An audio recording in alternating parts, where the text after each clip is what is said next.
Então, o que a gente pode fazer, dar de dica para as pessoas prolongarem a sua vida dentro do esporte? Então, a primeira coisa é fazer cardio. E isso é, assim, essencial de uma maneira que o pessoal... A gente faz piada. É muito engraçado. As pessoas fazem piada comigo dizendo que eu gosto de fazer cardio.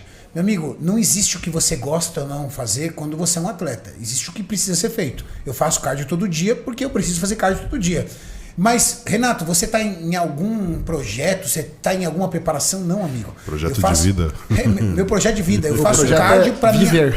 Exato, eu faço cardio para o meu sistema cardiovascular. Doutor, quais são os benefícios do exercício cardiovascular para uma pessoa que visa o fisiculturismo, visa um corpo volumoso a nível muscular? O coração ele vai ter uma adaptação mista, né, do treinamento de força ou eventualmente do treinamento aeróbio. Se você pegar quem faz só um treinamento de endurance, por exemplo, um ciclista, um corredor, um maratonista, a adaptação cardiovascular dele, a morfologia cardíaca, né, e até a função, é diferente de quem faz treinamento de força. Não significa que um é melhor ou pior que o outro. São adaptações que foram geradas segundo o estímulo que foi necessário. Então, para o treinamento de força, eu tenho um quadríceps gigante, totalmente contraído, e que o coração precisa bombar sangue para lá. Então, ele precisa bombar com bastante força. Então, ele vai aprender a fazer isso. É como se você estivesse colocando líquido, né, ou abrir a torneira do seu jardim e apertar o bico da mangueira, né? Vai aumentar a pressão ali do sistema. Esse é um coração de um atleta musculoso. Isso, esse é o coração do fisiculturista, tá? Porque quando você tem a contração muscular a partir de um determinado nível, tipo 40%, vamos dizer assim, da força máxima ali, você tem oclusão dos vasos, né? Então o sangue fica mais difícil de passar. Então você vai aumentar a pressão, o coração vai ter que bombar com mais força, então ele vai hipertrofiar a parede. Mas é uma adaptação fisiológica. Ter uma parede hipertrofiada é um risco cardíaco? Não necessariamente. Porque o último exame que eu fiz mostrou que, eu não vou chutar aqui para não falar besteira, mas um dos lados da parede do meu coração era hipertrofiado. Esquerda. Aí ele virou... Esquerda, provavelmente. Ele virou e falou, aí o cardiologista virou e falou assim... Aí o cardiologista entrou em pânico, né? Aí ele, não, você vai ter que fazer um exame disso, você vai ter que fazer um exame daquilo, você vai ter que fazer um exame daquilo outro, fazer o exame daquilo outro. Eu falei, não, tudo bem.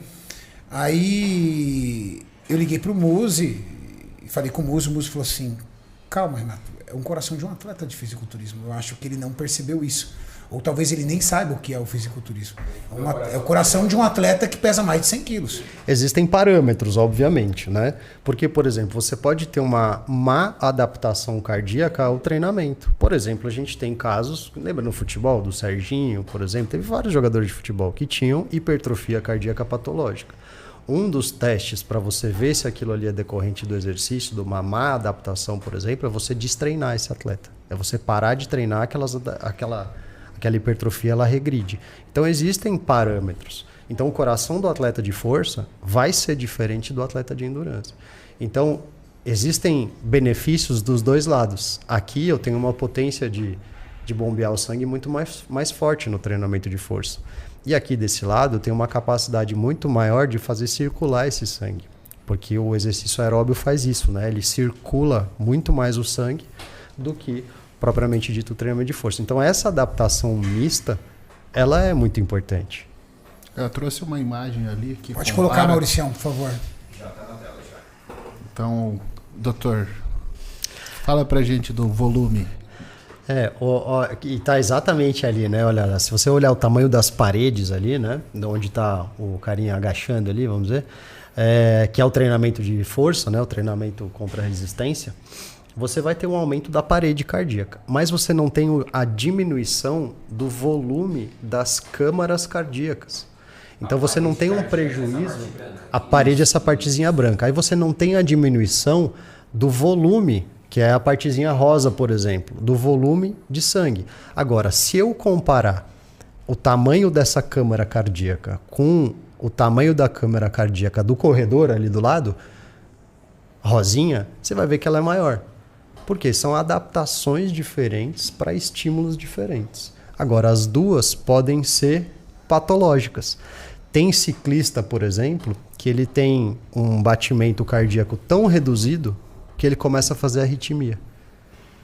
né? Ele tem uma lentificação, ele tem uma bradicardia, que essa bradicardia pode ser ruim, né? Então não é necessário. Então a adaptação mista, por exemplo, ela pode ser muito benéfica. Você tem o benefício dos dois treinamentos, né? Então, a adaptação de aumentar a parede cardíaca, isso tem um limite. Porque fala assim, eu vou aumentar a parede cardíaca, isso é ruim. Não necessariamente isso é ruim. Isso é uma adaptação, porque o treinamento aeróbio também promove aumento de parede cardíaca. Mas o coração aumenta mais de volume. Porque é uma adaptação necessária para o exercício. Por isso, simplesmente isso.